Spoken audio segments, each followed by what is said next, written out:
RFI Convida.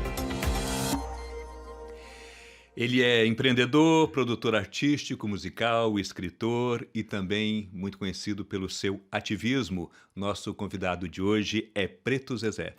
Muito bom dia, muito obrigado pela sua presença e seja muito bem-vindo à Rádio França Internacional, Preto Zezé. Eu que agradeço o convite, eu já fico feliz aí, mando um beijo para toda a comunidade brasileira e para todos os franceses que nos ouvem, entendem nosso português. Vou tentar aqui trazer um pouco também do nosso favelês, um conceito, a narrativa em que posiciona a favela como um lugar diferente do que as pessoas já viram. Espero bater um bom papo e fazer uma boa entrevista aqui com a gente. Um dos seus trabalhos, uma das suas atividades principais é como conselheiro da CUFA, Central Única das Favelas, da qual, aliás, você já foi presidente. Você, aqui, Preto Zezé, está visitando vários países, já esteve em Londres, né, participando do Fórum Brasil.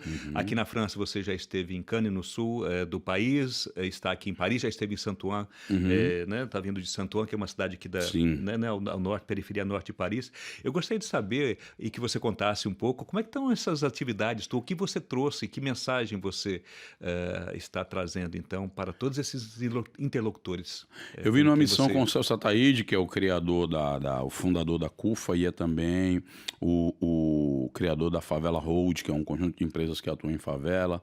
Eu vim numa missão com ele e ele está lançando a Expo Favela aqui na Europa, e a gente fez o primeiro lançamento lá em Cannes, onde junto com a Meta, né, a Meta que é o Facebook, o Instagram e o WhatsApp, na Praia da Meta, lá em Cannes, e foi feito o lançamento global da Expo Favela, que é a expansão internacional, em que a Expo vai ser lançada em Paris, e a Meta vai estar junto, em Lisboa e em Nova York. A Expo Favela é o maior encontro de empreendedores e investidores de favela, né, do Brasil.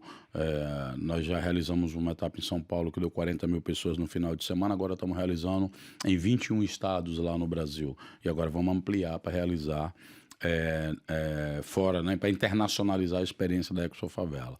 E aí nós tivemos reuniões, esse lançamento da Meta em Cannes, depois viemos para cá e já fizemos reunião com a Unesco para tentar ali discutir como é que a agenda da Unesco interage com essa agenda de interesses da Expo Favela. Tivemos reunião com a Embaixada do Brasil agora há pouco, tivemos reunião com o vice-prefeito de Paris, que também se comprometeu e disse que a prefeita está junto, e tivemos agora reunião nessa prefeitura de Saint-Ouen? Saint-Ouen, né, com o prefeito lá, muito gente boa, inclusive ficou uma parte da nossa delegação lá, o Celso está lá com a Karina, que é a nossa diretora da CUFA aqui na França, e foi muito produtivo, estou muito otimista. Eu notei um interesse muito grande da França no Brasil, e eu acho que a gente tem a chance de trazer um entendimento e uma tecnologia social brasileira para dialogar, não para dar aula, para ensinar como é que faz como receita de bolo, mas para ver como é que a gente dialoga soluções, apesar de sotaques e lugares diferentes, e as soluções são comuns e globais. Agora você falou justamente da internacionalização, né, no caso dessas experiências. Concretamente, né, o que pode né, acontecer a partir dessas reuniões, a partir desse trabalho que vocês estão fazendo, da criação, por exemplo, da Expo Favela? Concretamente, o que a gente vai conseguir realizar, e a nossa expectativa aqui, é primeiro produzir um olhar sobre esse território. Favelas no Brasil, o IBGE considera a favela aglomerado subnormal. No Brasil, esses aglomerados subnormais chegam a um lugar que você tem mais de 20 milhões de pessoas vivendo. Você teria um quarto estado, se fosse um estado brasileiro. As favelas brasileiras produzem, do ponto de vista econômico, 202 bi em poder de consumo. Então isso é o PIB do Paraguai e da Bolívia junto do Uruguai, sozinho. Então, como é que eu olho para o mundo e vejo que, apesar dos nomes serem diferentes, e favelas a gente entende como um ambiente, um território que está em desvantagem social. Então isso existe no mundo inteiro. E se você for olhar, talvez tenha um nome diferente, tenha uma denominação diferente, mas quando você olha, são lugares que apresentam de vantagem social, são lugares que as pessoas muitas vezes estão onde há ausência de políticas públicas que possibilitem a melhora da qualidade de vida, são lugares muitas vezes que a infraestrutura é precária, mas são lugares ao mesmo tempo em que as pessoas estão produzindo. Você vê a produção cultural, a produção da tecnologia. Ontem mesmo conheci a Miss Mama, que é uma mulher empreendedora daqui, né? em que ela criou bonecas, ela produz bonecas pretas, porque ela tentou comprar uma boneca preta para a filha dela, foi em 4 grandes lojas e não tinha, ela resolveu criar, e quando ela criou e divulgou, muita gente procurando também, e ela acabou fazendo um negócio disso. Então ela juntou o enfrentamento ao racismo e essa baixa estima da forma que o racismo atinge, né, a personalidade de pessoas pretas, e também fez um negócio. Então a ideia é trazer essas inteligências, as tecnologias para dentro da Expo Favela. E com certeza deve ter milhares aqui, né, no território parisiense. Agora, Preto Zezé, isso diz respeito também um pouco à imagem da favela, né? Você falou que são territórios, né? Que cada país, cada região pode ter uma denominação diferente. Mas no caso do Brasil, quando se fala em favela, porque vocês trazem essa palavra favela, né? Sim. Você ainda vê que há muito estereótipo em relação às favelas do Brasil, vendo aqui de fora e dos lugares que você falou e das pessoas com quem você fez interlocução? Sim, porque até então as favelas, elas têm sido... Eu lembro quando a gente colocou o nome favela há 26 anos atrás, era difícil até para as próprias organizações de favela assumir esse nome.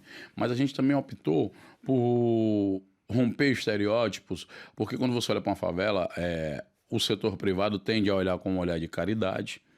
Então você vai lá, manda lá uma cesta básica, os brinquedos no Natal e tal. O Estado, muitas vezes, o setor público olha como gasto. E poucas pessoas olham como possibilidade de soluções e investimentos. A gente quer trazer esse olhar, essa leitura, sem negar que existem problemas, sem negar que existem coisas a serem feitas, sem negar a necessidade de as pessoas protestarem para que aquilo melhore, mas também trazendo um outro olhar que é o que se está fazendo na ausência desse Estado, né? Então, quando eu começo a fazer isso e pautar formação de liderança nesses territórios, construir ações que dão visibilidade positiva a esse território, trazer parceiros que viabilizem não somente colocar a gente como coadjuvante da própria história, mas protagonizar a mudança nesse território. Eu começo a olhar, por exemplo, as notícias sobre favela que vão sair nos veículos de informação no Brasil e fora dele, tem sido a favela na feira, no maior festival de criatividade e inovação, que é o Cannes Lion. Tem a sido a favela reunindo com estruturas de poder, estruturas de decisão, organismos internacionais, organismos que vão fazer advocacy, diálogo bilaterais, estruturas públicas já de decisão institucional dentro de Paris. Então, as pessoas vão olhar, nossa, mas peraí, a ideia que eu tinha de favela era uma ideia estereotipada, muitas vezes até os países que vêm de fora vê o carnaval, o futebol, mas não vê a política, não vê a tecnologia, não vê as soluções, a inovação. E é esse olhar que a gente quer trazer nessa construção que nós estamos fazendo, internacionalizando a Expo Favela. E você acredita que isso vai render muitos frutos? São alianças que estão sendo construídas em bases muito sólidas, assim? Essas Acho que sim, parcerias, porque é uma inclusive? demanda, inclusive, esse movimento tem feito o próprio Estado ele olhar de maneira diferente e dizer, peraí, tem algumas coisas acontecendo aqui que eu acho que dá para a gente trazer para a iniciativa pública, até porque a gente não quer fazer iniciativas que substituam o Estado. O Estado tem que cumprir suas funções. Mas quando eu começo a olhar em que, por exemplo, agora acabamos de assinar com o Eduardo Paes o apoio para a Expo Favela, prefeito do Rio de Janeiro, inclusive estava aqui antes de ontem, para o apoio à Expo Favela. As experiências que acontecem, com certeza... O do Eduardo Paes, do jeito que ele já está percebendo que estimular e fortalecer esse tipo de atividade no Rio de Janeiro é trazer o que as favelas do Rio estão criando, mesmo diante das dificuldades existentes, dos problemas que é conhecido por todos nós.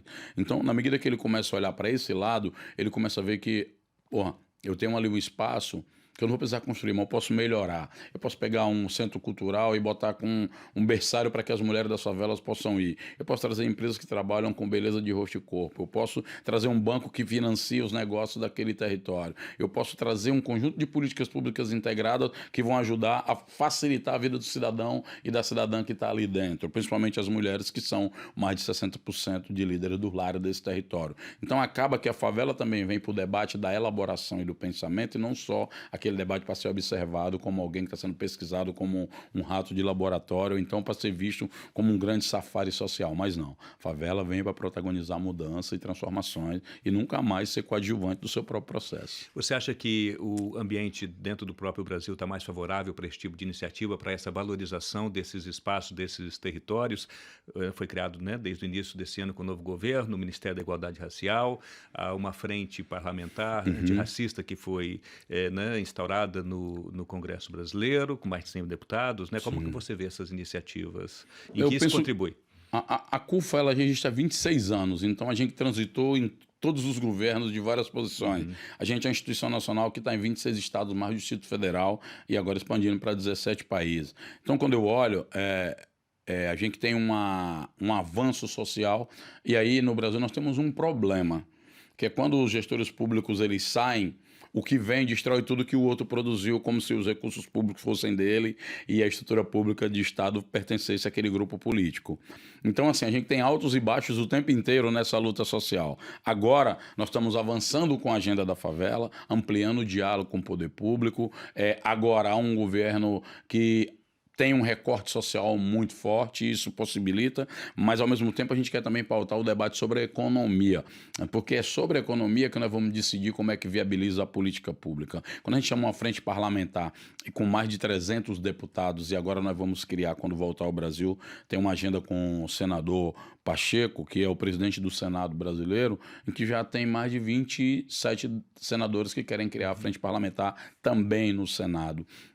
E a única frente desse tamanho que se tem ideia lá é a frente do agronegócio, que é uma frente que tem peso na economia brasileira e tal, e importância no cenário econômico. Então, quando você tem a favela protagonizando esse lugar, é um sinal, primeiro, de que os parlamentares estão entendendo o que está acontecendo. A gente conseguiu chegar no nível em que parlamentares de todos os partidos dizem: eu quero ouvir o que a CUFA tem a dizer, o que esse pessoal das favelas tem a dizer. E a gente rompe, eu acho que de vez, aquela ideia de que as favelas eram um espaço somente pertencente a grupo X ou Y político. Não, a gente está agora num cenário em que a gente está grande, está forte, a gente usufruiu de políticas sociais muito importantes e agora a gente quer renovar o repertório e trazer essa discussão para dentro do parlamento, para dentro do Senado brasileiro, na política pública. Então, hoje, muitos atores políticos que nós conhecemos há 20 anos atrás, por exemplo, hoje estão em presença de banco, como a ex-presidente Dilma Rousseff, como o ex-ministro Mercadante, a própria presidente Rita, que é de categoria de trabalhadores, que agora está na presidência da Caixa Econômica.